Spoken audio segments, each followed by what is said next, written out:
lagi untuk mempresentasikan hasil. Nah, terima kasih atas kesempatan yang diberikan. Baik, saya akan membacakan makalah kelompok kami.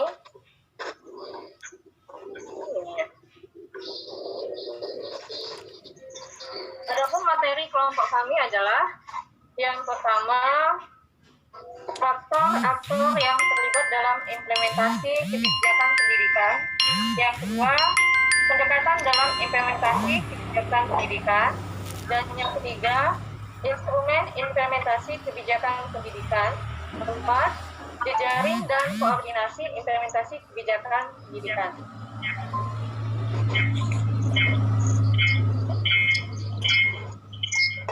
Pendekatan aktor-aktor yang terlibat dalam implementasi kebijakan pendidikan. Menurut Imron, menjelaskan bahwa aktor kebijakan tersebut dapat dibedakan menjadi yang pertama, aktor utama atau resmi atau struktural. Yang kedua, aktor tidak resmi atau non struktural. Para aktor kebijakan itu berperan dalam proses kebijakan yang meliputi tahap-tahap sebagai berikut. Yang pertama, identifikasi isu dan permasalahan kebijakan pendidikan.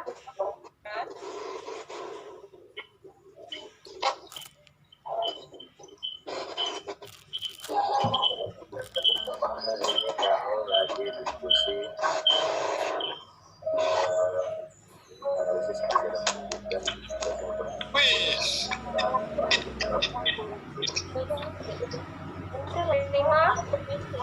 implementasi kebijakan pendidikan. 6. Monitoring dan evaluasi kebijakan pendidikan. Dan 7. Determinasi kebijakan pendidikan.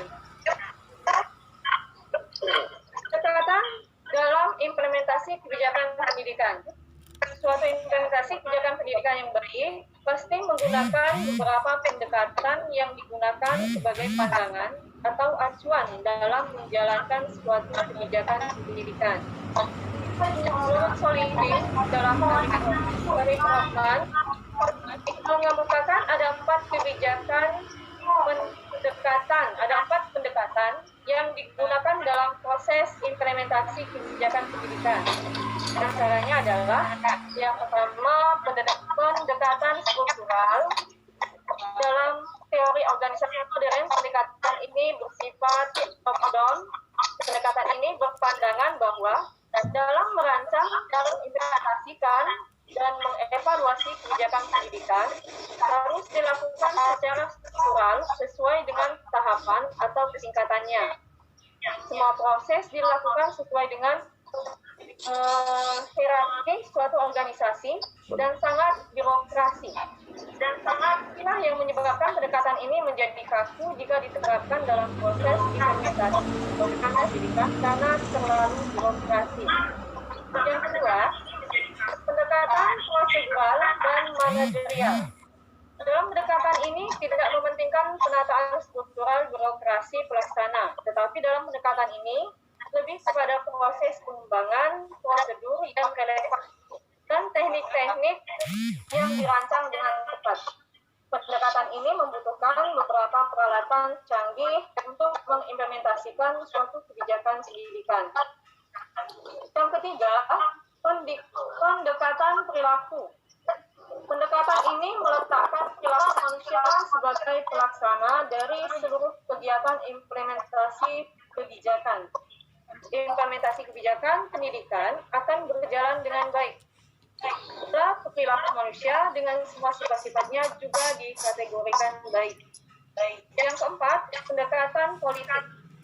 Pendekatan ini menekankan pada faktor-faktor politik yang berkuasa dalam memperlancar dan menghambat proses implementasi kebijakan pendidikan. Wibawa menyebutkan bahwa beberapa pendekatan yang biasa dianalisis mengimplementasi kebijakan adalah pendekatan top down dan bottom up. pendekatan top down yaitu pendekatan penurunan alternatif kebijakan. Yang pertama kami persilakan dua penanya dulu. Silakan penanya yang pertama.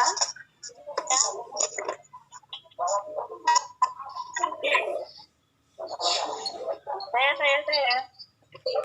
Siapa? Miss Darini. Oh, iya. Silakan. Sebutkan nama dan kelompok ya, Bu. Nama Miss Darini. Tadi dikatakan ada beberapa pendekatan, ada banyak beberapa pendekatan yang ingin kami tanyakan. Apakah kelemahan dari pendekatan struktural? Ada ya? Pertanyaan dari kami. Ya, kelemahan dari pendekatan struktural. Oke, terima kasih Bu Mister ini. Ya. Langsung saja sambil kami mencari jawabannya. Satu penanya lagi. Bu Betty Nursakina mau bertanya. Iya, silakan Bu Betty. Oke. Nah, assalamualaikum warahmatullahi wabarakatuh. Waalaikumsalam warahmatullahi wabarakatuh. Warahmatullahi wabarakatuh. Saya dari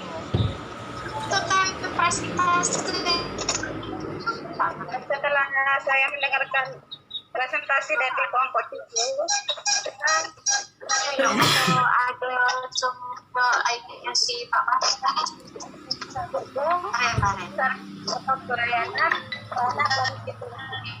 Pertanyaan saya, ini dengan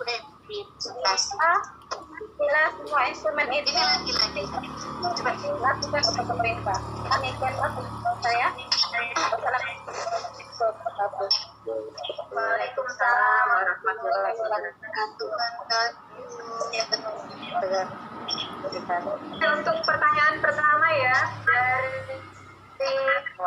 dari ini. Bagaimana Bu Medi? Apa Bu Medi bisa menjawab? Membantu?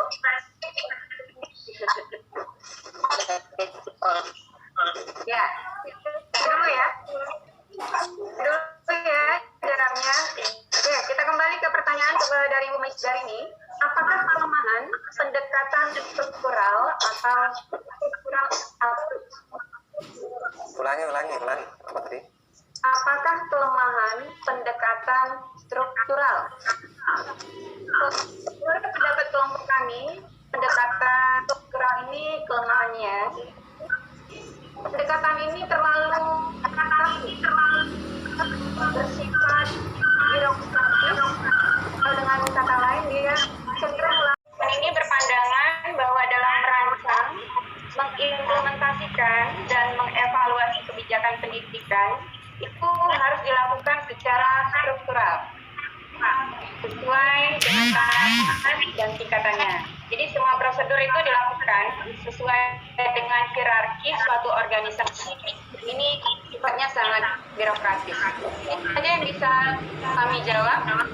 Kami kembalikan kepada penanya dan juga peserta yang lain yang bisa menanggapi. Silakan. Sudah dibahas.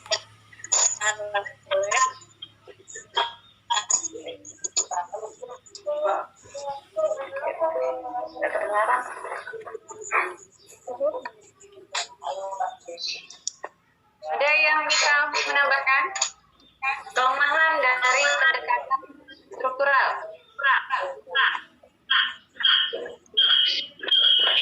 Kata yang bersifat down dari atas ke bawah.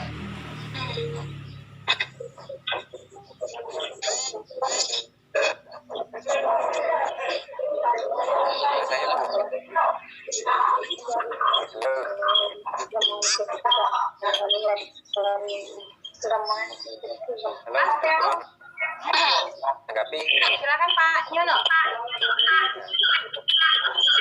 Pendekatan struktural ini biasanya kurang menguasai apa ya namanya, kurang menguasai medan lah kalau memang kalau itu berkaitan dengan kondisi lingkungan. Tetapi dalam pendidikan ini kan kemungkinan mereka itu secara struktural itu cuma berdasarkan asumsi-asumsi yang kurang didasari dengan kenyataan di lapangan. Jadi Kalau untuk pendidikan, kebijakan-kebijakan yang sumbernya dari struktural itu biasanya kurang mengena. Karena yang tadi telah dibilang kebijakan itu dari atas ke bawah. Dan kebanyakan dari mereka itu basic atau kompetensinya itu tidak dari pendidikan.